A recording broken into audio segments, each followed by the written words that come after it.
Welcome, everybody, back to another exciting show of the About That Wallet podcast. I have an awesome guest who has been around for quite some time and really loves and enjoy talking about money. And I have the honor to bring this guy back, actually for the first time. But I've known you for so long, it just kind of feel like, we've been talking around each other for quite some time. The same topics, but it's good to see that you stand in the money space. Welcome to the show, Johan. Thank you, brother. How you feeling today? Doing pretty good. That's so if you can, just for the guests, just let us everybody know a little bit about yourself and what your money story is. All right. My money story. My name is Johan Owens, married to beautiful Ashley Owens, 2 kids, Harlem Owens and Malcolm X. Went to City College. That's where we met. Yep. That's high school in the world. And from there, journey to Baltimore City Community College. From Baltimore City Community College, went to Frostburg State University. Came home 2000 and when is that? 2000 and I was 24. So my journey was a little longer than most. I played a little bit in college, but we've been there. I'm with you. Okay. I had a little bit too much fun. Came home, and I really didn't know, what I wanted to do. I was working for one of my homeboys, making good money, working around the clock, actually driving trucks for Dunkin' Donuts. And again, didn't know what I wanted to do. I was making good money still at home, and I was introduced to a company where I started learning about money. They put me on a path as far as money, right? And that was like out of all the 6 years I was in college, man, that was the education that I wish I would have had prior to, but I probably wasn't even ready for it then. I started. So before we go on that one, can you talk a little bit like how that conversation started? Was it like, were you in the mindset for it, or did it just randomly happen? The guy sat me down and he went over a presentation, and he taught me the rule of 72. I had never heard of the rule of 72. And if, for the guests that's listening, the rule of 72 shows you how fast it'll take your money to double. And when he showed me how fast it will take your money to double. So all you do is you divide whatever interest rate that you're getting by 72. So if you're getting a 1% interest rate on a savings account, and most of us aren't getting that, that means it's going to take your money 72 years to double, right?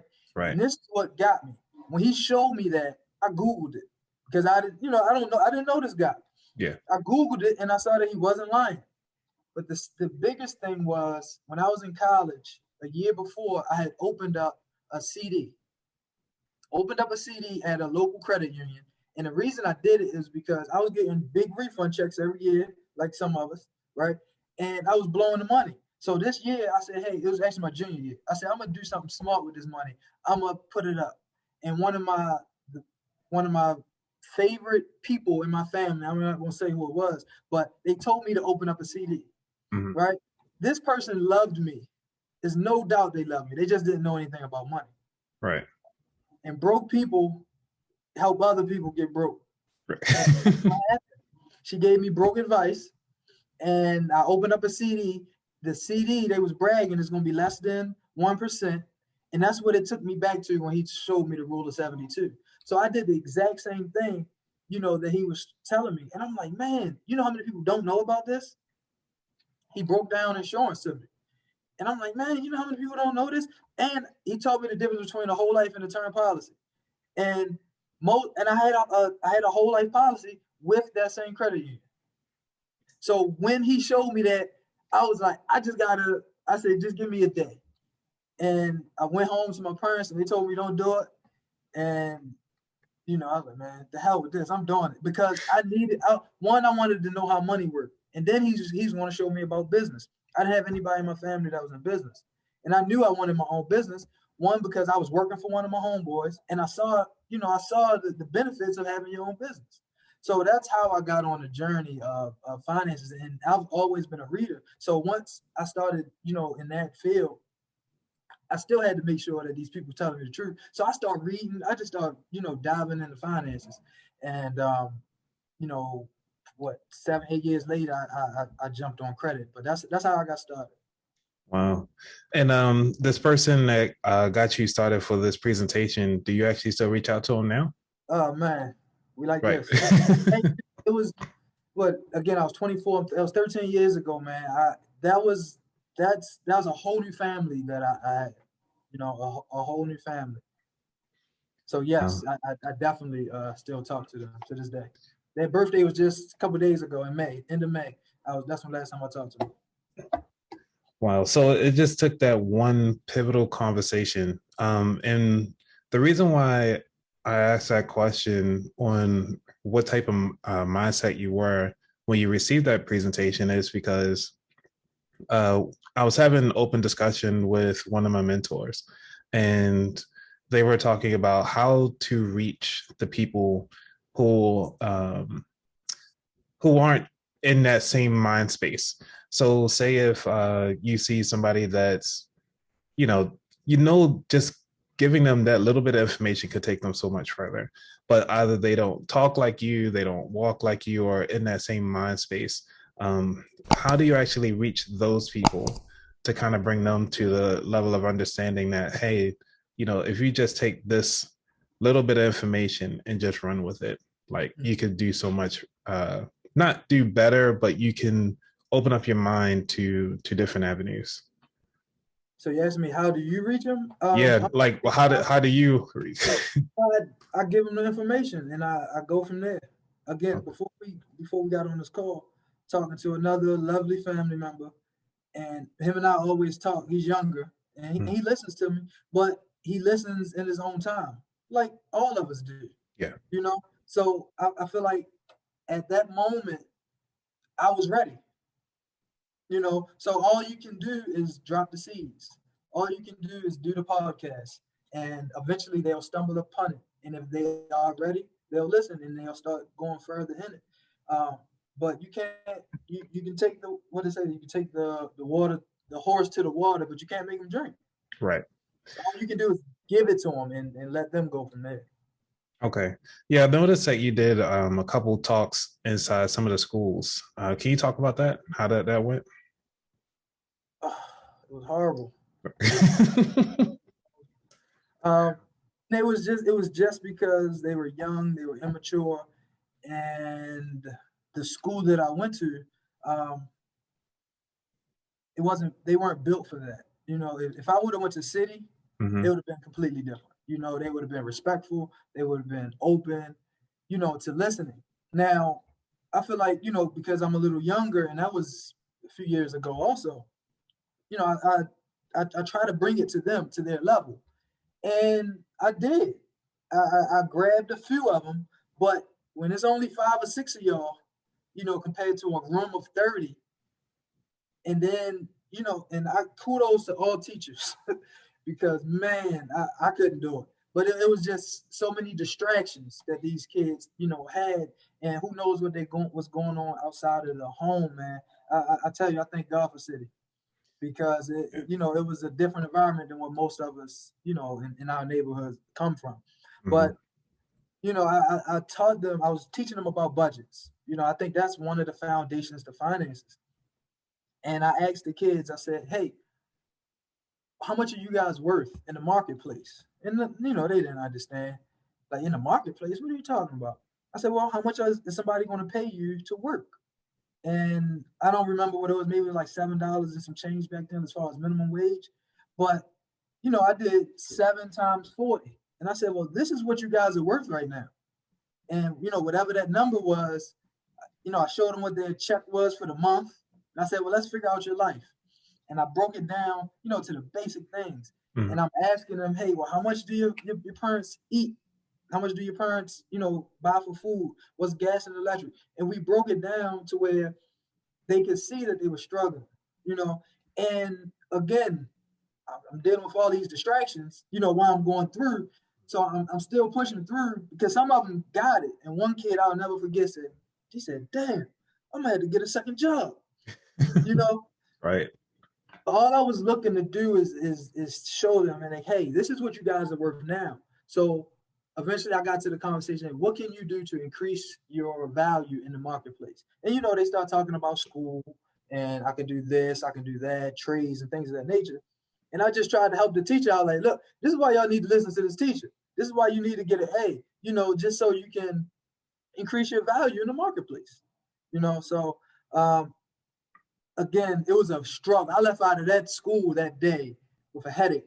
Right. But hopefully, I don't know. I haven't met any of the kids, but it was rough, man. I'm not even gonna lie. Can't pay me to be a teacher, not that kind of teacher. Yeah, because it brings to light that the importance of teaching, because that's one of the things that I actually graduated with as my undergrad was in elementary education, and to actually reach all the minds where they at is a difficult task. But the main thing that stuck out to me was implicit differentiation of education. So when you provide that information, is how can you diversify it, but in a way that everybody gets it? Which is always one of the things that a lot of teachers struggle, even some of the senior teachers struggle with. But with that particular training in education is kind of how I'm trying to approach this podcast in the same way. And going through listening to what you said and the questionings that you had, I just kind of curious, is that something that you're willing to do again or try again to another school or another audience? Yeah. I love teaching, man. I Okay. love, but I'm not as naive. Gotcha. And meaning I would have to go into the right situation because, I don't want to go through that dealing with the behavior side, right? Mm-hmm. So one of my best friends, he's a principal. I would go to his school every day because I know the leadership and I know, that trickles down, throughout the whole school. So I know I wouldn't be dealing with some of the things that other people are dealing with. Right. So yeah, as far as just teaching the information, man, I love it because, and again, I know we don't know it. Yeah. So that's my passion is teaching, but I don't want to be a correction officer at the same time. But that goes to the original question, which is how do you reach those folks? Because like you said, you got the historics and they got the behavior. Yeah, but I don't have an answer for everything. But right. In life, I feel like everybody has someone. My background isn't necessarily being a criminal, necessarily, coming back up from, rising from the ashes, where now I want to go back and help the kids like that. There are people who that's their passion. That wasn't me. That's not my passion. But right. I have friends, I got people from where we from yep. who I could teach that information to, and they will go back and want to teach that kid, mm-hmm. Want to deal with those problems because they can see that in themselves. Just not me. Yeah, just not me. All right. Well, we get back to your story. I know we went off on a little tangent here. So when so you got this information, you started your CD account and everything like that. So what was that the next job for you after you received that information from that presentation? I became an insurance agent and a broker. So and investment. So I had my Series 6 license. So I would sit down with folks, help them with life insurance, educating them, helping them with life insurance, and helping them with some type of investment account. It could be a IRA, a Roth IRA, helping them roll over a 401k, helping them with UGMA accounts for their kids. I really didn't do 529s just because of my personal preference, but if somebody asked me for it, I would. But I was pretty much going around, sitting down with folks, teaching them, helping them get their own individual plans. And I would, do church, go to people's churches, teaching them. I would, just go around, wherever. I'm in Maryland, so pretty much going throughout Maryland. I traveled to Ohio, training my sister-in-law. So we were going throughout Ohio, training her. So I would just, sit down with folks, and also had agents. So I was, teaching them the same thing, and they would go out and, do the exact same work. Wow. So when it came to, I know you've been doing, so you just talked about insurance. What are some of the things that a lot of people, or the common question about insurance, or the myths that you hear about insurance? One of the common questions is is, do I get anything at the end, right? And unfortunately, and I get it, because most of us don't know, you know, like, why would I pay for something that I'm never going to benefit from? You know, I get that, but you got to look behind you and see who's behind you, you know? So again, I was programmed at 24 for this. If I'm talking to a person that's 32, 36, 42, 52, and they may already be struggling every day as far as finances, and they like, you want me to pay for something that I'm never going to be able to benefit from? But that just comes back from them not being taught this, you know? So again, I was taught at 24 that, hey, if something happens to me, I need to make sure that my family is okay financially. So the purpose of insurance, as far as life insurance, and I call it income protection. The purpose of income protection is, if anything happens to me, my income will continue to come back in the house for my family. As a man, and again, when I say family, the men and women, you know, they raised me. They helped me be a man. And right now, everything I do is for my family. You know, so if I'm doing all of this work, I'm doing all this running around, talking to all these people, why wouldn't I make sure that if something happens to me, that they're okay financially? So that's one of the things people ask. Hey, you know, what happens at the end? You know, well, either you're going to be living, you know, and we don't have to worry about insurance, or either you're dead and your family's okay. Yeah, when it comes to because there are two different types of insurances. So, you know, well, the two main types, I would say, which is term life and then whole life. Can you explain a little bit about those two? Yeah, sure. Whole life, you're paying for two things, right? And this is the same way I do it, and I'm doing it for a reason. You're paying for two things. You're paying for a death benefit, and you're paying for a savings account, right? And what you do is they merge the two together. With whole life, it costs a lot of money, and you get a little bit of coverage. Okay? So, Anthony, let me ask you, do you have anybody that depends on your income? No. You don't? No. Okay. Well, say if you did. Say if you had, you know, 3 kids, wife and 3 kids. Right. If you have wife and 3 kids, do they need a little bit of coverage or a lot of coverage? I mean, with that, I would need a lot of coverage, yeah. You need a lot of coverage, right? So with whole life, again, it costs a lot of money, but you get a little bit of coverage. Mm. So for the most part, that won't work for most people that have certain responsibilities, right? Okay. The second thing is the savings account. The savings account that the money goes into. So again, it's 2 parts: death benefit, savings account. That savings account, it grows at 3 to 5% interest. Now, if we go back to the rule of 72, the rule of 72 say you divide whatever interest rate that you're getting by 72. So let's take 3. 3 goes into 72, 24 years. Every 24 years, that means money is going to double every 24 years. How many 24-year periods do you have in your lifetime, Anthony? 2. Average. Oh, I mean, you know, life expectancy of Baltimore. I mean, just saying. but my point is, I got you, bro. It doesn't allow a person a lot of time for that money to grow. I see. Right? And with that savings account, the question is, how do you touch the money? The way to touch that money is, one, is if it matures. If that account matures, so it's a maturity age. Take a guess on what that age is. Or 5 years? How many? 5 years to mature? How about when a person is, take a guess, the age. Age. Like 72? 72. Right. How about 55? 55? Oh. 85. 90. Oh, 85. Jeez. 9. 95 years old, you can now touch that money in 85% of the policies, right? So at 95 years old, what are you doing with that money, right? So essentially, the money is locked up. You can't do anything with it. Excuse me. Or you can borrow the money. But if you borrow money, what do you got to do? You got to pay it back. You got to pay it back at a higher what? Interest rate. Higher interest rate, right? So right now, I'm educating you. You understand? I'm educating the person, but I'm also breaking down what the whole life policy is. So They got people paying something that cost a lot of money. You get a little bit of coverage.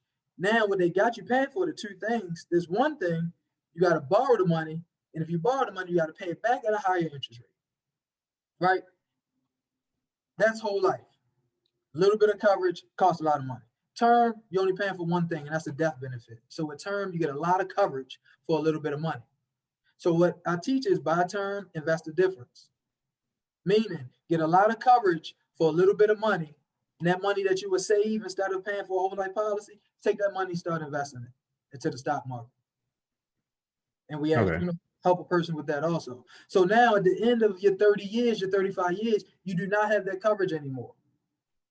But as long as you've been doing the right thing as far as investing, you don't need that coverage anymore, because what you are is self-insured. Because right now, Harlem is 6 years old, Malcolm is 2. Mm-hmm.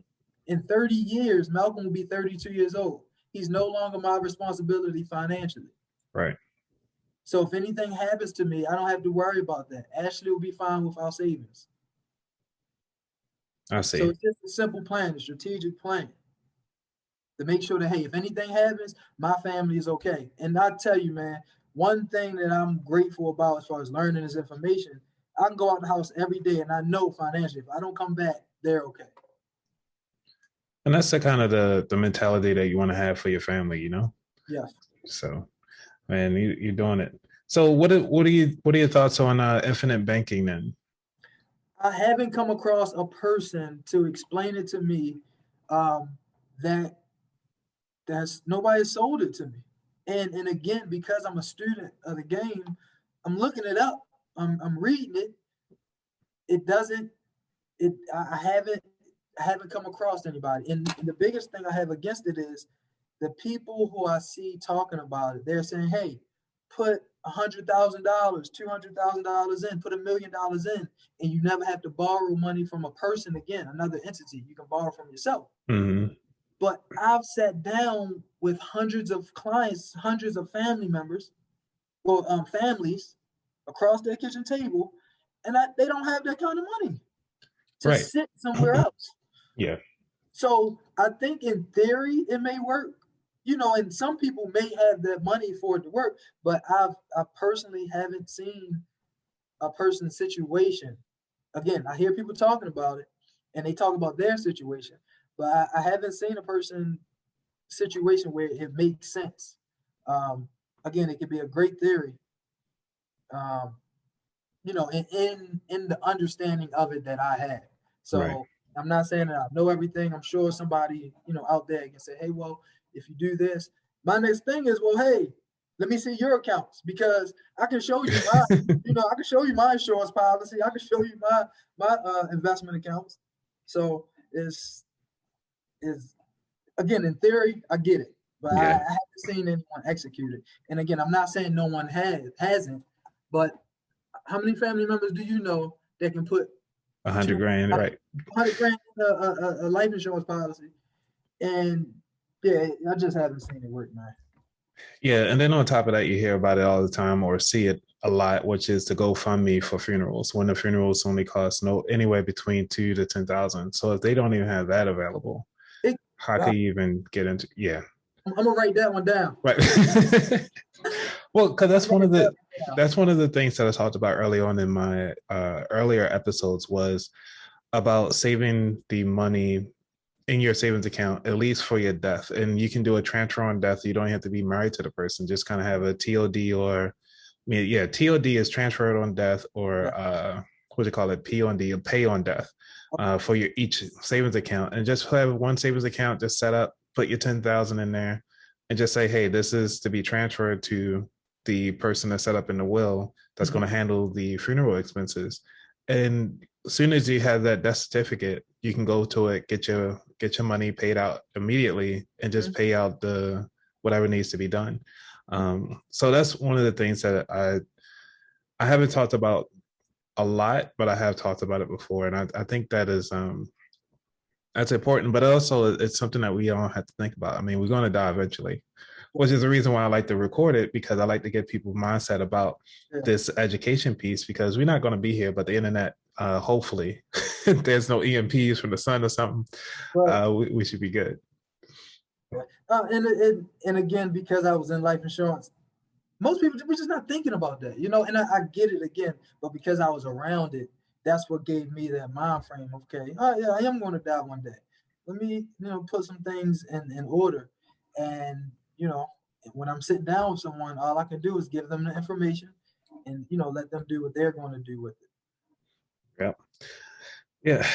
Yeah. It's a like we have it tough, even though it's an evergreen topic. Because since we both in the financial space, I haven't been teaching people finances except for the podcast, but you know how it goes.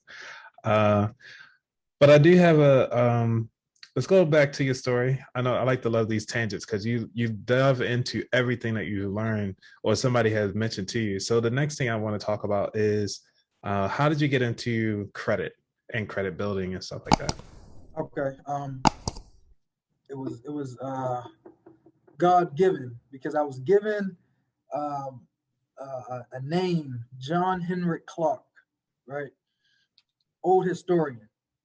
And this guy was just changing the way I was thinking, man, um, about us as a people, as far as blacks, religion, just everything, man. And at the same time, I stumbled upon credit, and all this was on YouTube.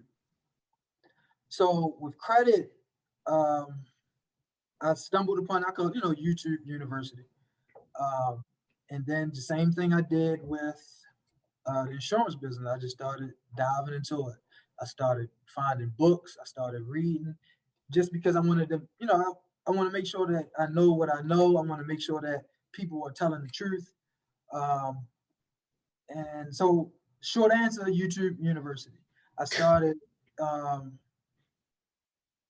yeah, I started learning about credit, and it was just another one of them things where I was 2016. I might be 28. Oh shoot, I don't know, but Right. It was around I then. just Yeah. realized how ignorant I was, right?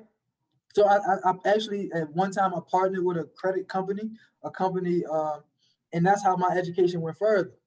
And really, they taught me how to run the credit business side. So I was already good with sales as far as insurance and investments, but I saw their side, and I was just thinking with them, I can begin. I'm sitting down with families every day, Right. and sometimes they'll ask me a credit question.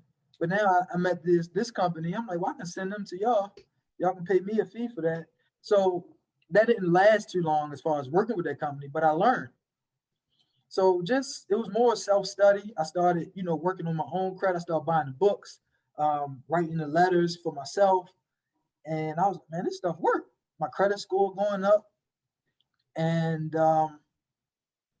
but they weren't just teaching me about credit as far as getting a high credit score.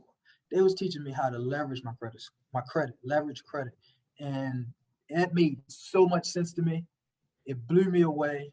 We come from, very humble beginnings where most people don't have any money. My parents didn't have a lot of money. But if they would have known what I know now, they wouldn't be able to do, so many different things. And again, it's just knowledge. Do you So actually teach your parents now about it? Um, my father passed back in 2017, car I'm sorry to accident. hear. Yeah. Thanks, but my mother, she's heard it before, you know, but she hasn't come around to it yet. I mean, that's not even really our lifestyle, you Yeah. know. So she's, when you're a little older, you set in your ways and everything. But but if she hears a conversation, she'll be like, "You need to go talk to my son." You know what I Oh, mean? good. So Yeah, she yeah. hears it, but actually instill it in her life, no. Now, because I mean, you flew through a lot of stuff here, and I really want to backtrack because a lot of listeners are very analytical, and so when you talked about um, your letters and you were doing uh, working on your own personal finances when it came to the credit, what do you recall when you got first introduced, like your first credit card? Heck yeah, $300, Frostburg State University. If you sign up for this, you'll get pizza. And They gave you pizza. yep, they gave us I don't remember what they gave us, but I know I was able to take it to the local pizza spot on Main Street. So I got pizza for this credit card, right? Mm-hmm. And I remember the first thing I bought with that credit card.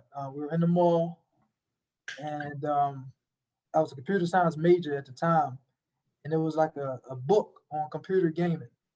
$27.99. I swiped that sucker. I never paid that $27.99. And from there, that's when I had bad credit. And they got you so young. Ignorant and broke. Right. That should be the title of this show. They gonna think I'm ignorant and broke. No, listen, it's cool. It's fine. Yeah, I was ignorant and broke, man. Man, that's majority of everybody's life story. And just to think, and because I talk to people in this field, this is just bringing something back to me. I never had a conversation with my parents about credit, and at that point in my life, right.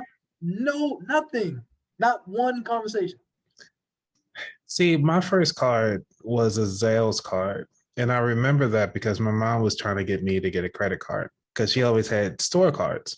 So she was like, yeah, get your credit started. I went on and got a Zales card and bought like a pinky ring because I was like, I don't really wear jewelry. Yeah. But my mom was just really forcing me to kind of do that. So I went along. And again, that $300, right? And I think I got a pinky ring, and I think it cost about $200. It was I don't even think I still got the thing. But it's a shame. And so, but her theory was, well, just pay a little bit over time to help build your credit, not knowing that zero balance is a balance. Mm-hmm. It builds your credit on its own. And yeah, so I'm with you. But the interest rate, I don't even remember the interest rate. I know it was at least like back then it was like 35%. They didn't care back then. Yeah, so. That's illegal now. Yeah. But yeah, it's sad that they get us like this. Yeah. Man. All right. And when you talk about those letters, can you explain to the people what you mean by the letters to the credit bureaus? Literally writing the credit bureaus, letting them know, whatever the situation. So back then it was I don't remember what it was, that I was writing literally, but letting them know, hey, I didn't apply for this. I didn't this balance isn't right. Based off the FCRA, this needs to be deleted off my credit report. And even at that time, I didn't know what I was doing. I was just taking a template of what I had of a book. And I just, I was writing the letters and the crap was working. Right. I'm like, man, and again, I wasn't diving into it. I was just testing the waters pretty much. So, I was just writing letters from a book that I got as far as the template. And, from listening to different things, it said, don't have it exactly. Make it sound like you're a regular person. And it worked. Do you still happen to have that book? Yeah, it's on my bookshelf. Yeah. Oh, what it's called? Actually, it's on my Kindle. So give me just a second. I'm gonna look on my Kindle and I'll. Okay. Well, while you're getting that, I'm just kind of say that for a lot of the stuff that's been happening when it comes to the credit companies, and a lot of people have been talking about cleaning up their credit, and a lot of people just don't know how to go through that dispute process, and that's kind of what we're talking about here. For those folks who are unfamiliar with the dispute process. And when it comes to that, a lot of the credit bureaus now actually allow you to go to their websites, individual websites like myequifax.com, you have Experian.com and TransUnion.com. Those are the three major ones. There's at least 5 or 6 underground ones like LexisNexis. You got Sage. I forgot what it's called, Sage something. But I'll see block those as well. But we can talk about freezing credit a little later. But as far as, did you find a book? Yes. Okay, cool. And what's the name of the book? The book was How to Outsmart the Credit Bureaus, Corey P. Smith. Thank you. I'll make sure I put this in the show notes. Okay. I'm sorry. Sorry to cut you off on that one. I just wanted to make sure that, they have a resource to go to kind of read through and get some of this information, because obviously we only can do so much in this audio recording and video. So yeah, so definitely. Yeah. My DIY book will probably be ready probably in 2 weeks, I think. Just want to make sure that is right, Yeah, definitely. You're doing your own story. You're testing the waters. You're already testing the waters. You're doing it. So you're the man. Working on it, man. All right. I know we'll talk about a lot of different strategies. So while we're on the strategies, because I have a lot of questions coming through before we start talking about the features of the show. One of the questions that came across, and this is from Johan, he asked the question, what are some asset allocations in the mid-30s?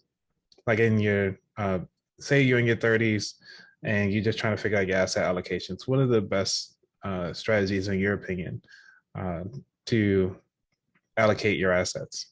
I think the first thing you want to do is you have to do like a risk tolerance survey, because I'm risky, right? Anthony, you might not be. So I can say, hey, I'm going to put my money into Tesla. Right. You're like, I'm not fooling with Tesla. It's way too volatile. Elon say one crazy thing, and it's going to go one way or the other. You say, I'm going to go with Ford. Ford is Ford tough. It's steady. I know what my money is going to do. So that's the first thing you want to do. You got to figure out what type of investor you are. Are you a risk taker, or are you not? Are you in between, right? And from there, because from my background as far as doing mutual funds, in my opinion, mutual funds is for the person who want to make sure that when they get to a certain age, they got this. So even you said Javon? Yeah. So Javon, if that's you, then I would say, hey, do a risk profile, find out what kind of investor you are, and maybe mutual funds maybe mutual funds, may be the way to go for you. But then on the other side of it, if you are, more of a risk taker, in my opinion, I'm invested in myself at that point. So my businesses, things that I can touch. Even with my friends' businesses, if I see something that I like and it makes sense, I'm gonna put money there. I'm ready to start a trucking company. But again, that's those are the type of investments that I'm making now. So it depends on what the person, what their risk tolerance is. So I would probably have to have a little bit more information about what Javon's situation is. But if he's someone who just want to go home, go to work, go home, work, go home, find out what kind of risk taker you are, and get a quality mutual fund. Put as much money as you can in there. And by the time you're 65 or your retirement age, your retirement, could be set. If you want to do more, start looking at other things that you can control, Yeah. All right. Now you're hitting on one of my favorite topics. Is when it comes to retirement, do you believe it's an age or is it an actual financial number? The dollar number. LeBron could retire. He could have retired when he started with that 90 million from Nike. Right. So, but in so it's a dollar number. It's a dollar figure. It's a dollar figure. Do you have enough money to live off of it? Right. If you don't, you're going to have to wait until a certain age. That makes sense. We were taught, because we're thinking. We were taught age, yeah. Social Security, right. But we were taught wrong. That's what the title should be. We were taught wrong. All right, I got you. I'll put something together. Yeah. We were taught wrong, man. Yeah. So that brings up to the next question. This is from Chona. Dr. Actually, I might as well call her Dr. Green. She's been on the show a couple times. And her question is, how do I get more money? How do you get more money? I got plays for days to get more money. Um, First, you look at a person's situation, and this is honest. This is my business model. Mm-hmm. How to get more money, right? Um, I'll look at a person's situation. Dr. Green, we're gonna look at your credit, and we're gonna look at your money. How much money you have, how much credit you have, or what's your credit profile. And that's going to be our first step to see what's your next play. Then we find out what she's interested in. Is she interested in different things, or is she more interested in money? And the reason I say that is somebody who's interested in money don't care what they got to do. They can be selling stocks on the corner as long as it's going to bring in the money that they need. Then, so we'll figure out that, Dr. Green, and then after we figure that out, so say if Dr. Green say, "Well, I just want money. I don't care, how we get it," and she tell me if she has a great credit score, her credit score is 800. All right, we're going to go leverage the banks. We're going to go to the banks and we're going to say, hey, this bank, and this bank, I need 25 to 50,000 from everybody. And we're going to use that through her LLC that we're going to set up for. And then we're going to, we can go get some trucks. We can go do some Toro. We can do some real estate. I have a lot of people on the other end of when I get a person through my program that I got investors waiting, and they're waiting for money. So I got a developer, he develops land and he builds on it. So we get him the money, he'll buy the piece of land and he'll go build it. Once he sell a house, you get your portion back. So Dr. Green, it just depends on a person's situation. If you have money, we can make moves. If you have a good credit score, we can make moves. And if you don't, then I'll just help you with the credit restoration piece. And then we can, get a person started. So so how you can make more money is leveraging your credit or leveraging the money that you already have. All right. The next question is from Deborah. One second. Oh yeah. She's a doctor. Right. whatever she's a doctor in, she can teach that. Find some way to teach that. Get a podcast, get a webinar. She can leverage the ebooks. Yeah. Yeah. I mean, we're in a whole new world. Yeah. I did talk to her about bringing up selling some of her dissertations and actually renting those out. Actually, apparently it's a whole market for that. So I didn't know. I talked to another doctor. He has a dual doctorate, and he was just telling me that's what he does. He just randomly, people just come up and for X amount, several thousands of dollars, he actually leverages a dissertation, which I thought was pretty cool. Because usually some of the schools will ask for it and they give it out for free. I'm like, well, he was like, why give out my free work when I worked for years to get this? So, yeah. We just got that mindset, right. Mindset to monetize, So this one comes from Deborah, is how much should I put in savings versus a TSP or 401k plan? How much towards her savings? Well, if you got like money percentage-wise, yeah, I guess. Yeah. So if you got money in savings, the money isn't growing, right? Mm-hmm. So I would say you can, risk tolerance. You can go 3, 6 to 12 months, as far as having that money under the mattress. Times, if anything happens, that, hey, everything else is okay. As far as the TSP or the 401k, excuse me, I would always tell a person, put up until what they're matching. So if they're matching you 5%, 10%, but you got to put in a certain amount, then you do that up until whatever they're matching. Outside of that, you want to go get a Roth IRA. So the difference is just taxes. One is tax deferred, one is tax free. Do the 401k.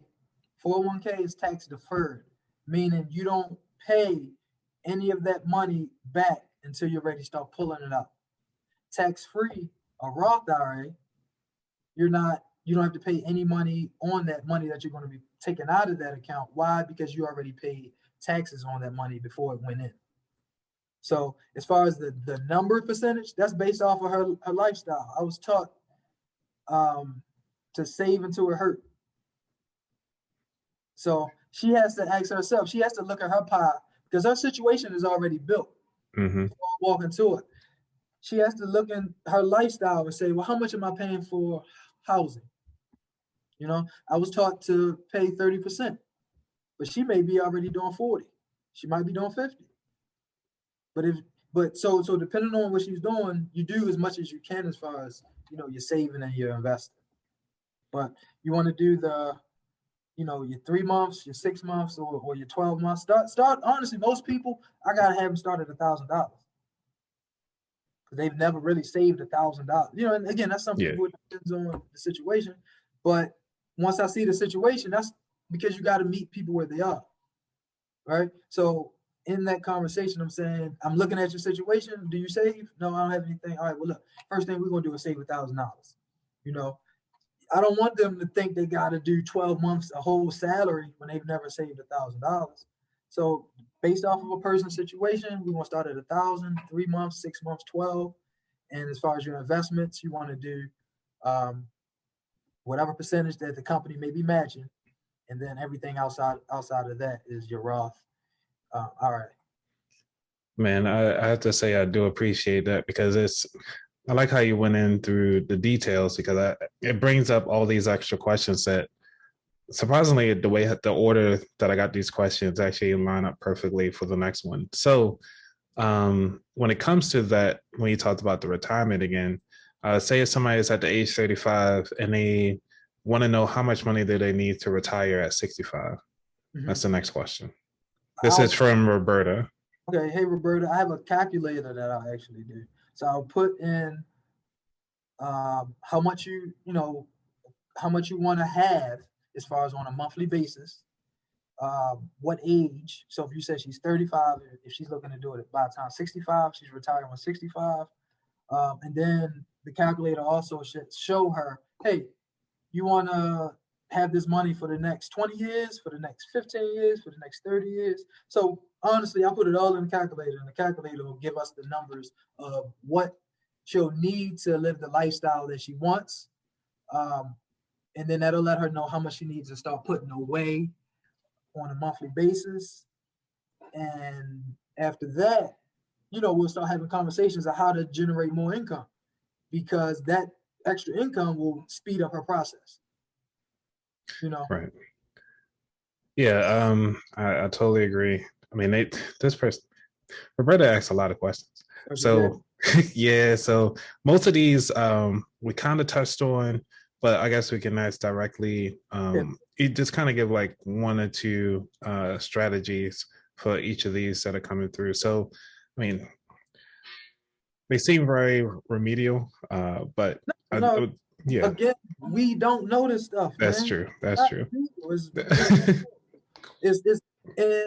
And again, we are not stupid. We are hardworking people. Mm-hmm. Some of this information was hidden from us. That's true. It was hidden, so it's not remedial. We just don't know. All right. So the first question, well, the next question on here is, what are the different methods used to raise credit score? I guess you can give like the top 3. Yeah. You want to get off the negative items. So you may have collections, you may have charge-offs. The negative items are collections, charge-offs. You may have a bankruptcy. You may have any derogatory, anything derogatory on your account. You want to get those off. Because that's what's taking down your score. That's one of the things. The second thing is you want to make sure that your utilization is at a certain percentage. Now, across FICO has been teaching, you want to keep it at 30%. 30% is where you're not hurt, but it doesn't help your score. You want to keep your percentage at 9% or lower. That's what's going to help your score. So as far as a person may have utilization, like you said, when you bought that credit card, the limit was $300. You bought a $200 item. Now that's 2/3 of it right there. Yep. Right. So that's 66%. Your credit score is hurting because of that. You want to get that $300. You want to get that to $30. Now you're helping yourself. So the second thing is utilization, and the third thing is building good. You want good reporting, good positive, positive accounts. Positive accounts are anything over 5 years old, no lates or anything like that. Because showing that you are consistent. High limits. Here's a secret or a tip. Say for example, you had that $300 card, right? Yep. And I'm telling you that, hey Anthony, you need to get higher limits. It doesn't matter where you go as far as banks. Only probably one may give you a higher limit outside of that $300. Why? Because they're going to look at your credit report and say, hey, Zales trusted him with $300, so we're going to trust him with $300. Right. Nobody's going to just go out there and give you $10,000, right? Right. So that's when you can jump on somebody's credit as far as authorized user, as far as buying it. You could do, a family member, or you can buy a trade line, but just showing that, hey, I am responsible for a higher limit credit, and and they'll be able to. Somebody else will trust you with that. All right. So then her next question is, what is the fastest way to raise my credit score? I know you kind of talked about it a little bit, but I think the first thing we can kind of continue on with is the trade line or getting onto someone's authorized user. So we can kind of start from there. Yeah. But let me just go back as far as she's saying, what's the fastest way? That's not the right mindset, right? And reason being, how long did it take you to have whatever credit score you had? Right. So let's just get away from fast and let's do it right. Because anytime a lot of times when we try to do something fast, it's not right, and it ends up setting us back, right? So sometimes credit repair isn't fast because the bureaus or the creditors, they're not responding how you want them to respond. So it's a process. So the process is, like I said, get rid of the negatives and add positives. So you can put trade lines on there, but if a person putting on a 15-year trade line that has a $30,000 limit, but if you're putting that on top of crack, it's not going to change much. All it's going to do is take you out of whatever money that you spent on that trade line. So again, you want to make sure that you clean the credit report first, get it, where you want it to look, and then you add that trade line. So it just depends on a person's credit. Example, one of the client called me. It's like, my score's at 700. Why? Because they had a clean credit report. They just didn't have much credit. Mm-hmm. I was able to get them a trade line. So they went from 650 to 700, in a matter of like 2 or 3 weeks once that trade line reported. But they didn't have anything negative. Right. So it was okay to put that on top. But if a person got, a lot of issues on their credit report, you don't want to just put a cherry on top of crack. Like, yeah, I'm trying to envision this cherry on top of crap, but I like that. So then I'm gonna do these questions out of order because it kind of brings up. She has at least good 6 someone, well, at least 10. But that goes back to what you were saying. If someone has, now this is her next question. She said, like, I have some savings, no debts, no credit score. What are the steps that she should take to establish her financial history to be more appealing to lending companies? Great question. So you want to start. What I would do is I would go to her local credit unions, right, and get a loan. So I know other credit unions have it, but I'm going to use Navy Federal because I know what it's called. Navy Federal has something called a pledge loan, right? With the Navy Federal pledge loan, what you do is it's a secured loan. So she has some savings. So you take that savings and they say, hey, give me, if you want to, you'll do $1,000 pledge loan. Take that $1,000 pledge loan Navy Federal will take that $1,000 out of your account and they will give it back to you in your checking account. That's them giving you a loan, right? And they're going to give you a loan at, say, 2.5% interest. I don't even know what the score is. But now on your credit report, you now have a loan for $1,000, right? Now, every time you pay that loan back, Navy Federal will give you your money back. So now, instead of getting a $300 credit card, where now people only want to trust you with $300 anywhere else you go, people are going to charge, they're going to trust you for $1,000, right? But Navy Federal, remember, they put that $1,000 in your checking account. Right. Take that $1,000 out, go to another credit union, and do it all over again. So go to 3 of them. So now you have 3 credit lines on your report reporting at $1,000. You still got the $1,000 in cash, and you just pay that back. So now you got 3 lines saying, hey, she's responsible for this $1,000 instead of $300. Yeah, that's one of a really good strategy. I haven't come across that one until last year. Okay, and cool. There's no inquiries. Right. See, these are some of the strategies that I like to hear. And it's good that you came across it too, because not too many people talk about these. Yeah. Who teaches this? The bank's not going to teach us. They ain't going to teach us. All right. So now her next thing is flipping things a little bit on her questioning, because the next thing is about stocks and bonds. Mm-hmm. So the first one that she has, well, obviously, again, I'm doing this out of order. So I'm going to try to start from the beginning here. And it says, for someone who has no knowledge about stocks and bonds, what would be the first steps to take to get into it? Learn. Educate yourself.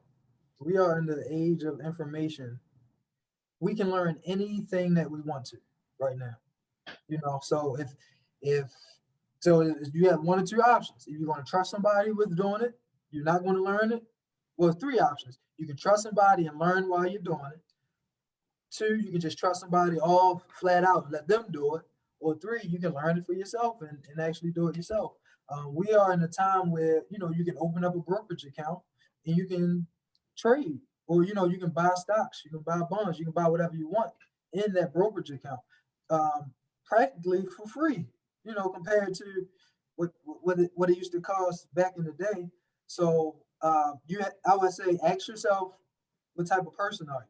Are you someone, again, do you want to just go home after work and don't have to think about money? If that's the case, then get someone who can help you in that regard. But if you want to take the time and learn it yourself, you can definitely do that also. So, if she wants, she can reach out to me. We can have that conversation. And if she wants to, just sit on the couch and, have somebody else do it, that will work. And if not, I can actually teach her, train her, get her license. I'm not going to train her. I have, one of my agents train her. But, teach her. She can get her own license. She can get paid to invest her own money. There you go. So it's up to you. How do you want to do it? Awesome. Next question. What is the difference between stocks and bonds? Stocks and bonds. One is equity, one is debt. Okay? A bond is, say you want your podcast, excuse me, you want the podcast to go national, right? And what you need is marketing money. So you can, everybody that you text this morning about the questions, you can say, hey guys, I got an opportunity for you. I got a bond that's going to give you guys 3% if you give me X amount of dollars, right? So you're going to collect all of this money and you're going to give them back their money at a certain time point with interest. And once that is done, once you pay that money back, you've paid back that debt to them with interest. So that's a bond. You have government bonds. You have, different bonds. Bonds are safer because safer. We can say the word safer. Yeah, it's safe. But bonds are safe because you're using the debt of most of the time a huge institution, right? And the institutions are using that money to build, whatever they're using that money for. Now, equity, which is a stock. So a bond is debt, and someone's going to pay you back a certain percentage as far as interest. Equity, stock is saying, hey, I have an idea, or I want this podcast. You give me a certain amount of money, and you're going to own a portion of this company. So if you buy a stock of a share of Apple, you own a piece of Apple, right? Apple can go down tomorrow, and you don't have anything. But if Apple go up, you have something. So now you own a piece of it. So if you bought Apple at $100 and now the share is at $150 because you purchased Apple, you still own a piece, but it's worth more. So equity, you make more money, but it's more risk. Well, stocks, you make more money, but there's more risk compared to a bond. Nice. Equity and debt. Next question. Since we are talking about stocks here, with the trend of the meme stocks, would you advise going into it? I wouldn't, personally, because I don't want to be responsible for somebody, I don't want to be responsible for that. I'm in a few of them myself, and right. Amongst my friends, if I'm having a conversation, I'm not. A buddy of mine one of my best friends called me the other day. It's like, AMC. And he's like, what would you do if you got an extra $1,000? And I flat out told him, I said, invest in yourself. Yep. You know what I mean? Invest in yourself. Because you don't know what's going on. You don't have a clue. You don't know what's going on with this conversation. I had to break it down to him. I told him, I said, just imagine if one of your, if it was a fight that broke out. Like most of the times we're taught not to walk towards the fight. We don't know what's ready to happen. And that's what's going on with AMC. Yeah. It's a fight going on. And I'm like, yo, don't put your $1,000 in there when you don't know what's going on. And his whole thing is it's going to $100. It might. But how would you feel if it don't? And the day after, it dropped down a little to like $20. Yep. He said he went through so many emotions because it went up to like 35 or 40, and then it dropped down. So first he was cussing me out. Then he was like, I knew I should have, he was happy. But now it's back up to like $56. Like, you don't know what's going on with that, right? So, and I already know his situation. He's not watching it. Mm. So he's not trading it. He's just going to sit his money in there and just let them play in the streets. Man, go do something else. If you're not going to watch it, if you don't have a strategy for it, leave it alone. Or if you're not going to cry over it, you're not going to cry over it. I got, I'm not even going to tell you because I don't want to influence anybody. But percentage-wise. Percentage? Yeah. Do you say like maybe 2% or? I'll just tell you how much I'm cash. I put like $500 in a few. Yeah. Because I wanted to be a part of the conversation. That's what it was. Because I'm watching it. I'm like, right. That. And actually, I had. It was freaking Doge, right? Yeah. Oh, Dogecoin? Yeah, the only reason I'm saying it is because I got it a long time ago. Let me see. Mm-hmm. Yeah, because I do talk about stocks on my Thursday episodes, and it's been a continuous topic. I mean, it's great that we are, having those conversations now compared to, before. But I bought it back in July 2020, right? Mm-hmm. And because I'm always searching, and I'm in different groups and listening, and I bought $100 at 0.00333. Right? So it wasn't nowhere near a penny. Right. And when that sucker jumped up to $75, I didn't even do the math to see what I would have had if I didn't sell it. Wow.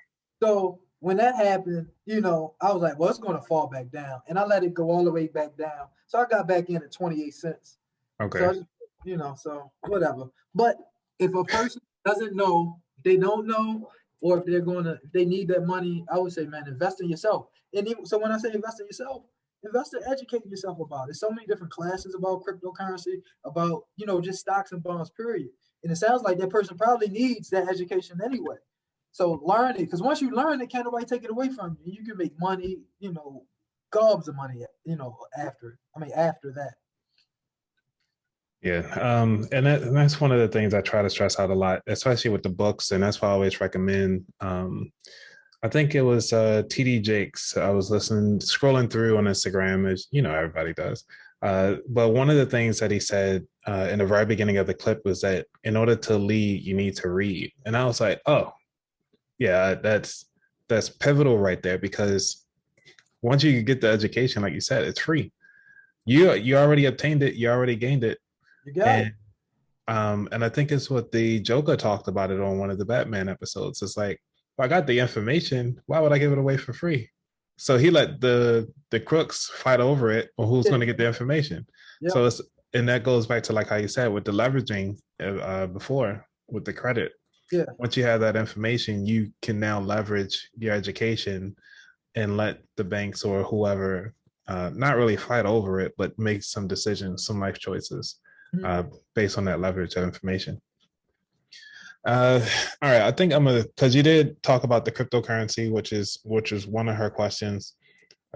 The last question that's on here is, what are the things I need to write off my business expenses, and what are the methods in doing so? Get a tax professional. I'm not a tax professional. I have one. Right. One thing about me, I stay in my lane. Mm. I kind of interested in taxes, but not to the point where I'm gonna start studying it. But I don't know. I'm not a tax professional, so I'll ask them thousands of questions. Hey, can I write this off? Can I write that off? But I don't want to give advice about something that I'm not, that I don't do. Get a tax professional that you trust. I'm huge on referrals. Just even with this podcast, I probably wouldn't have did this with a bunch of people, but just from our past, Right. good peoples. Yeah. So you find somebody who's good in business. Ask them, hey, who's your CPA? Who's your tax professional? And reach out to them, that way. Fine, but good help. You definitely want to get good help as far as that. That's not my lane. That's smart. Yeah, because when you're in your own lane, there's no traffic, right? There you go. That's true. That's true. Now, I do have a question, because before we get into these features, because it's one of the things that would actually line us up for the future, is inside this information age, do you feel that having too much information has made us dumber as a society? I wouldn't call it dumber. I mean, I honestly, I have a theory that people are people, right? Mm-hmm. And what I mean by that is, back in high school, I used to talk to everybody, right? So you got different cliques, right? But I talk to you, right? But then I'll talk to this person over here and this person over here. And honestly, I think that's life, where you got all of these different people, but we're all the same, right? So you got some people back in 1950 who's procrastinating. They still going, and you got people that's procrastinating now. They just got more knowledge. You got some people who you had 8 personalities who don't need to know nothing about it, just gonna run through the brick wall. And you got people that's doing that now. Right. So I wouldn't blame it on the information. I just think it's who we are. We are people who, we do have information, so we are able to, do some things with it. But some people going to do it with it, and some aren't. Some people want to seek it out, and some aren't. So I wouldn't blame it on the people. I just think it's human nature. Okay. Yeah, I was thinking about that recently. I was taking it even to the basic concepts of like babies. So if you give a baby like one toy, they obviously know, okay, that toy is for me, I'm gonna play with it. But during Christmas time, it's overwhelmed of information and Yeah, which toy to pick up. Do I pick up this one for a couple seconds to go to this one? They never right. took time to really dive into what the gifts that are given in front of them. Or do No, they attach it in different stages, you know? with that, I think that's where you just use wisdom. Obviously, babies aren't, so wise, but as adults, you have to use wisdom and say, okay, I'm not ready for this, right? Mm-hmm. So I during the pandemic, I started trading. Mm-hmm. Um, but I know I haven't dove into it as far as learning it because it's in the financial field. I feel like I can teach it, but I haven't dove into it at that point. Why? Because I got other things that I'm looking to do. So trading is on the back burner for me. But I think that's something that we need. That's something that I could add to my programs if I wanted to eventually. But I know now isn't the time because I got other things that I got to focus on. So just like you said, with that baby, you can get money, millions. Everybody. You know what I mean? But you do have to pick one, Mm-hmm. and some people aren't picking one. Right. But again, that's not. I don't blame that on the education. That's just the person. I Okay. mean, the information. Yeah. Yeah, that's fair enough. I mean, I do like it. So, all right, let's get to the features. I know we talked about strategies, majority, a lot longer than I thought we would go to, but I like the show. I mean, this conversation is great. I can sit here and talk all day long about this stuff. But I noticed one thing since we were talking financial strategies, you talked about budgeting for a hot second, and I do have, I'm gonna be my own personal plug here. Is I do have a simple budget calendar that kind of talks about at least aligning people up where they are today, and physically map out how they're going to plan out their future, and also put inside their retirement. Is there something out there that you see that a lot of people struggle with when it comes to budgeting? Budgeting. just, just the fact of doing it. Yeah, we don't sit down and actually do it, and Okay. and again, when I was doing and doing life insurance, sitting down with people, like that's one of the most intimate conversations you can have with people, right? Mm-hmm. So sitting down with them and you're trying to get them to buy a product, but you really don't know what their finances look like. And sometimes it will hurt me and sometimes it wouldn't. So, and I'm a pretty direct person. I had to learn to do this, but after time you keep hitting your head on something. I'm like, well, do you have a budget? If you don't, let me figure it out. Why? So I can make sure that you keep your policy, Yep. right? And that's what I was doing, but it was able to open up so many different things. So if you ask most people, they'll probably say, and I ask them specifically, do you have a written budget? I'm saying written. Do you have a written budget that you follow? Mm-hmm. Most people say they don't. And they don't even understand why it's important. Why? Because it's just they're not aware. So the most important thing is to actually do it. So I sit down with folks, and I do a spreadsheet with them, and it's a spreadsheet that we share. And I'll pretty much get their information and find out what their weekly pays are and go through it with them because I want to show them how to do it. And I'll do it for 6 months. Mm-hmm. As far as, I have it 6 months out. And then after 6 months, we'll come back to the table and say, hey, is this legitimate or do we need to adjust some things? If we need to adjust some things, we'll do that. And I'll do it for another 6 months. And, that's how we work it out. And in that budget is debt, it's savings, it's everything because we want you to tell your money where to go. We don't just want the money flying, everywhere. And most times, I tell everybody, most times when I'm sitting down with someone and we do a budget, that's when we see that, hey, you need to make extra income. Facts, yeah.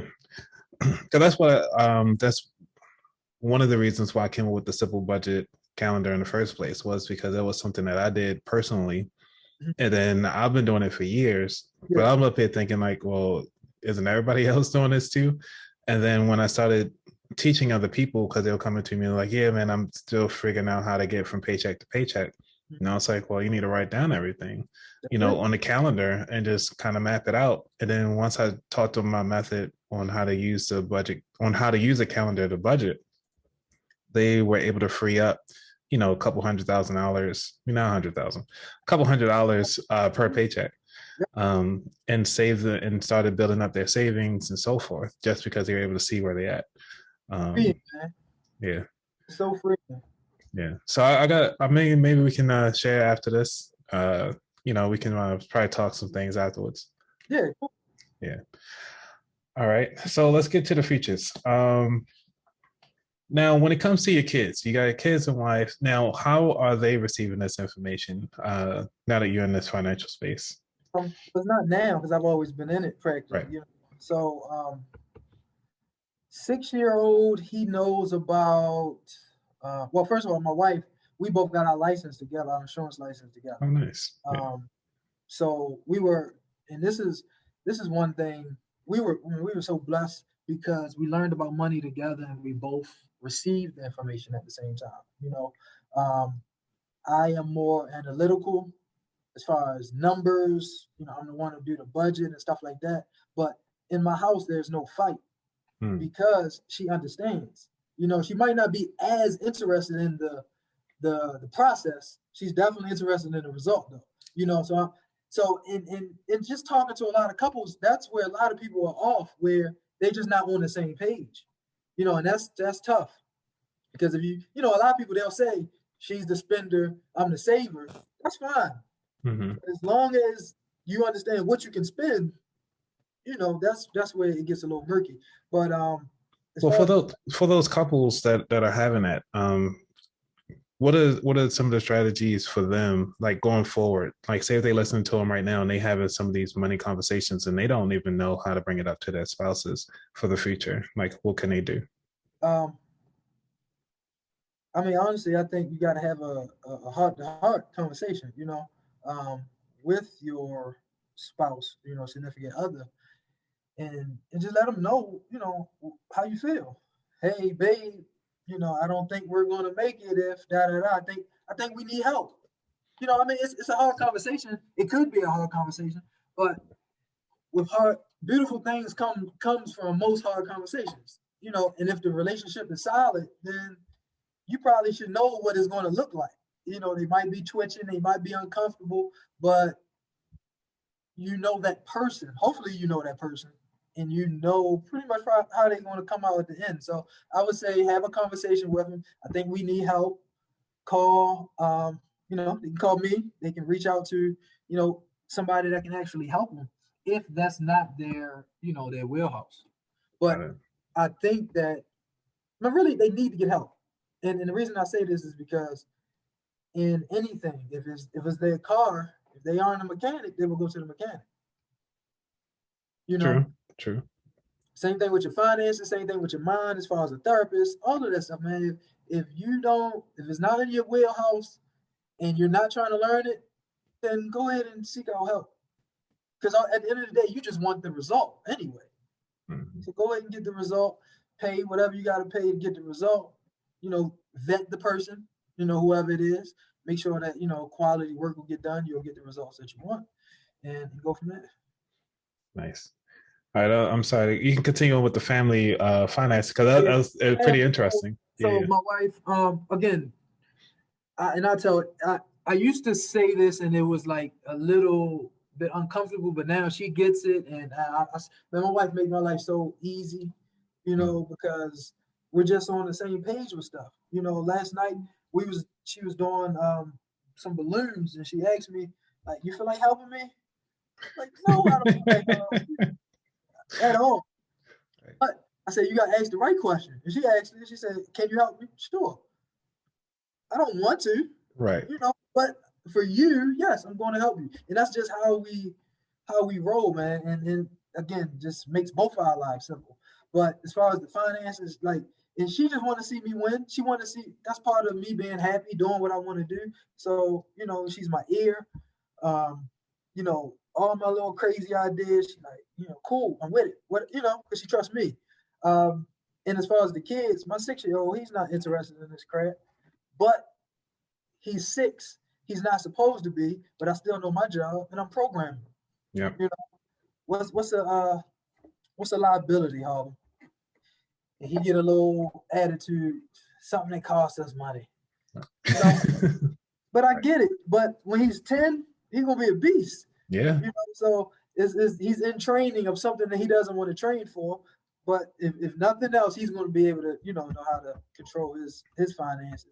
And the 2-year-old, he's just 2, so he's running the house right now. Right. You got like a little bank and anything like that? Say that again. You got him like a little bank or something where he just put his money in? No, not yet. Well, yeah, a little piggy bank. Yeah. Yeah. Hell no. Cool. What is I know in the future, try to think about what are the hardest things that you can think of right now for your family that you trying to make do as far as like financially set them up properly in the future? Hardest? Honestly, I don't see anything hard. I just think it's time and work. And honestly, I'm at the point where because I'm trained to work hard work, it's not hard. Not hard. Let me just say I don't know.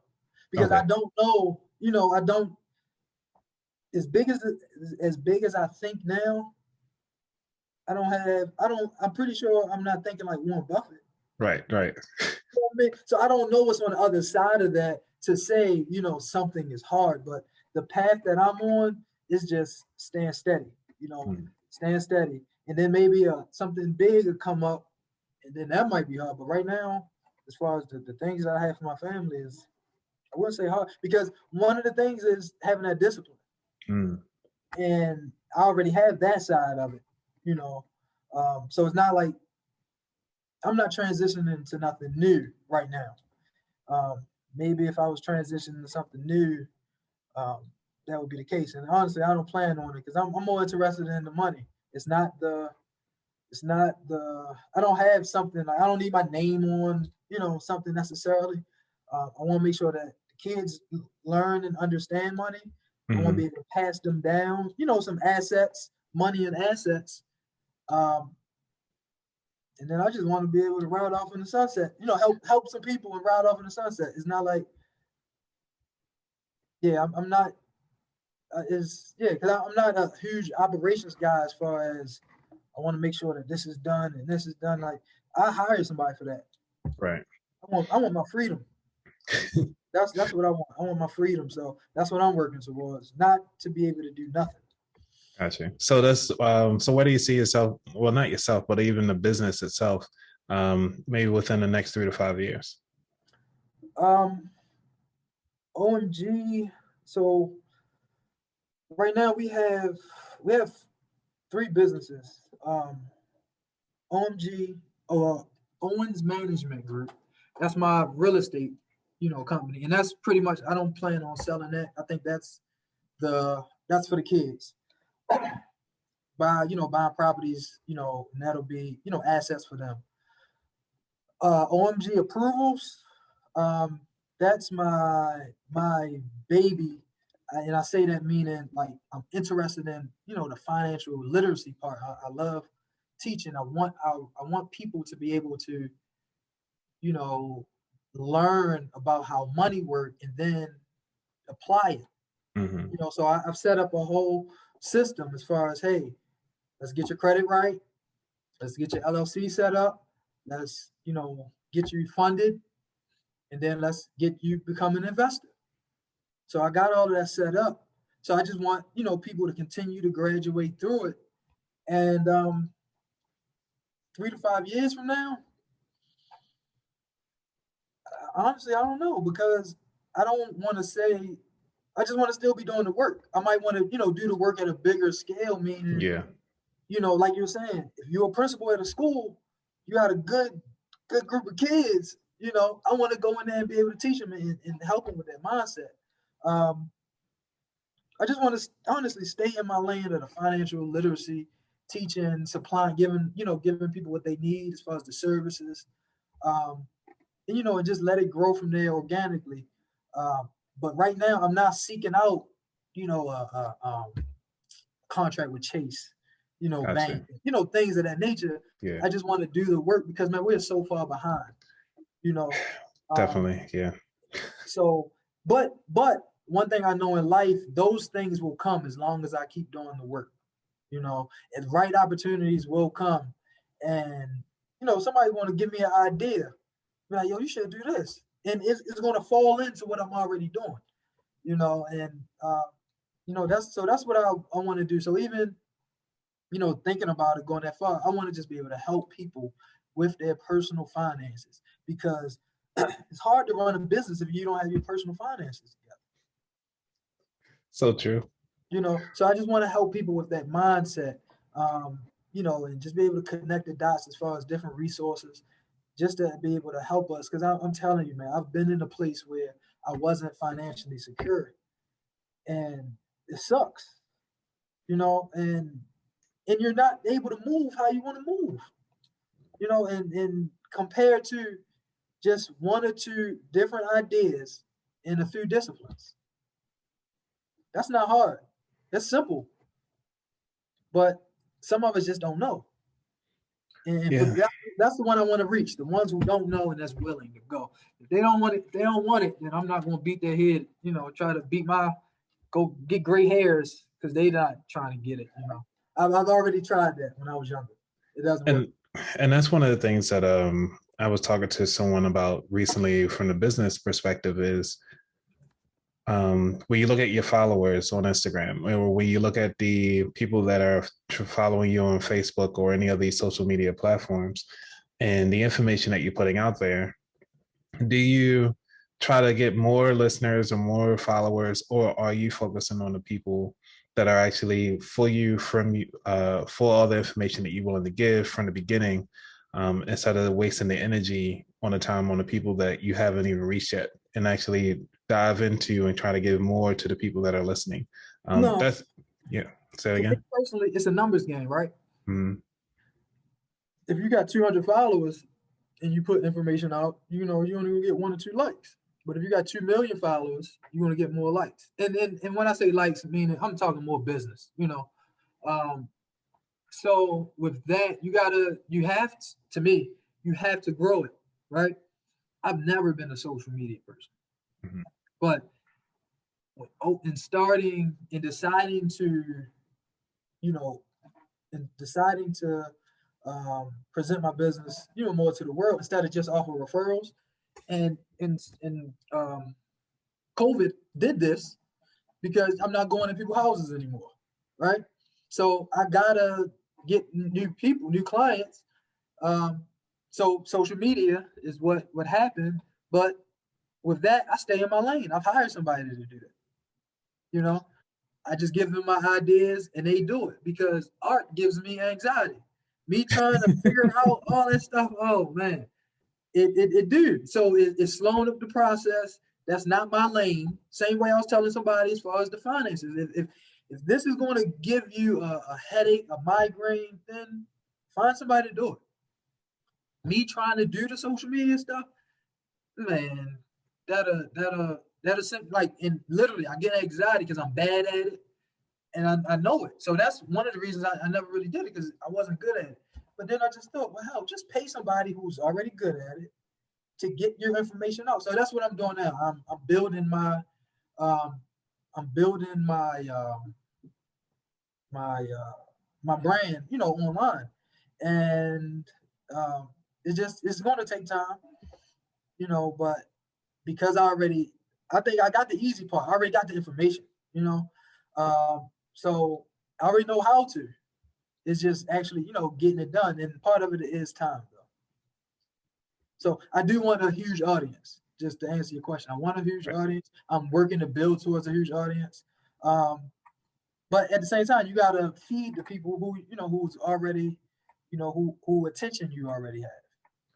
Yep, and that's one of the key things there. Just continue to feed the people, and I'm sure there more will come. Oh More will yeah, come. definitely. Yeah. All right. Is there anything that you want to share with everyone before we move on to the last 4 questions of the show. 4 questions. Just go. Speaking of growing your audience, go follow. Guys, anybody listening, do me a favor, go follow OMG_approvals. That's me on Instagram. OMG_approvals. Go follow for financial tips there. On Facebook, it's under my name, Johan Owens. But then go follow my business page, OMG Approvals. And actually what I'm doing is, and this is really cool to me, I think it's cool. I got a Facebook group, OMG Approvals group. And what I'll be doing there, it'll be a group where I'll be teaching, right? And I'll be teaching about budgets and I'll be teaching about life insurance. But I want to build this community. But that's all I'm going to be teaching. I'll have somebody in there teaching about Roth IRAs, about investments. I have somebody teaching about investments. And I'll also have somebody in there teaching about taxes. I'll have somebody teaching about real estate. So it'll be a community where, people can come in and they can learn about different finances, right? Personal finances. But eventually I'll get to business also. But my ultimate goal here is I want us to be able to learn, but then also have somewhere to go where they can, get help as far as these different services. So again, my passion is teaching, right? So again, being transparent, this is where I got to get out of my comfort zone. So I was just getting in front of the camera. Honestly, for me, this is nothing. But just standing in front of the camera talking is weird, but I know I got to do it just so I can, improve. But yeah, so go follow, OMG_approvals. Find me on Facebook, Johan Owens. Join the community really soon. And I got some really dope people around me that, that's going to be teaching. Everybody is passionate about it. And for the most part, none of us knew this stuff until we knew it. So now that we know it, we just teaching, Yeah, it might be might have to make a stop by and give a little something on there. So let's talk about it. Yeah, when it comes to talking to yourself, I actually have like a little bear that that kind of keep me going. So when I am talking to myself, that's who I'm talking to when I'm talking to the camera. That's cool. Right. That's cool. I like All that. right. Thanks. All right. So these final 4 questions, you ready? Yes. All right. What does wealth mean to you? Wealth to me means time and money. Right? Okay. And honestly, I can't think of maybe in my 37 years, I have probably, and they're probably not even original, but I can't really think of any original thoughts that I have, right? So I don't even want to say and take credit for it, but that was something I was taught and I liked it. Time and money. How can you be wealthy with a whole bunch of money, but you always got to work? Right. Right? That's true. Same thing with time. Like, if you had a whole bunch of time and no money, you ready to go back to work. So when I say freedom, that's what I want, man. I want time and money. I want to have the time to do what I want to do when I want to do it, and I want to have the money to do what I want to do, with whom I want to do it, and help who I want to do it. So to me, wealth is time and money. And somebody's going to say, well, you got to be healthy. Well, that's part of time. So to me, wealth is time and money. All right. Number 2, what is your favorite financial book or non-financial book? Favorite financial book? I would say Rich Dad, Poor Dad, because Rich Dad, Poor Dad was one of the first books I read as far as finances. And I was like super interested. Again, when I was in college, I was just going to college because that's what they taught us that we were supposed to do. So I tell people I went to Frostburg to party and play football, right? I did both pretty well. But outside of that, as far as school, I didn't have an interest, I wish I would have known about that I loved finances, because that's what I would have majored in. But I looked at the board and saw, okay, computer science is what they pay the most. I'm going, Yep. do that. Man, when I was in front of that computer, it sucked. I hated it because it was a whole nother language. And if I go back in time, I never did good in languages because I never studied. You talking about like Mr. Morrow's class, like computer science class? So I never studied. Yeah. So none of that stuff, it didn't work out for me. But obviously, if I know what I know now, I like helping people and I'm interested in finances. So I would have went to school for finances.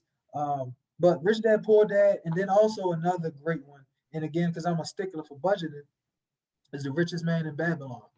Um, and in there, it teaches that you got to be aware of your money, but not only that, you have to have your money working for you. And just the way that they break it down, I love a book that has a story.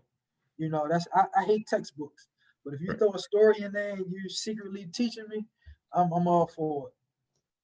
Yeah, I was looking if I still had Richest Man in Babylon, but I think I gave that away to my barber Okay. because it was a nice thin read. For Yeah, those of you who haven't read it yet, it's very old timey, yeah, but you can listen to it on YouTube. I yeah. usually listen at ×2 speed, so Oh, I've never done that, but I've listened to Rich Dad Poor Dad over and over again.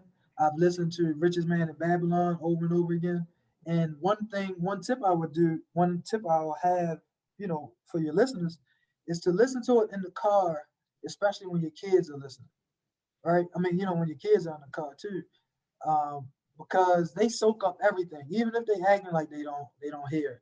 And one of the things while I'm in my car, I listen to something called Success Now Music, and it has a lot of different speeches with music behind it. You know, and what I'm trying to do with my son is, obviously, if I thought this worked, teaching them and teaching them and talking to them and talking to him, but eventually he's going to drown me out.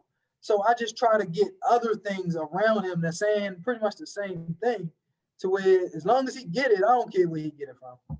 You know, um, so just keep having him listen to these different things, and eventually he's going to show. yeah. So diversify the education. Yeah. Yeah. See, man, we could talk for hours, dude. All right, let's go for the next question. Number 3, what did you learn from your worst job? I was thinking about that, man. My worst job.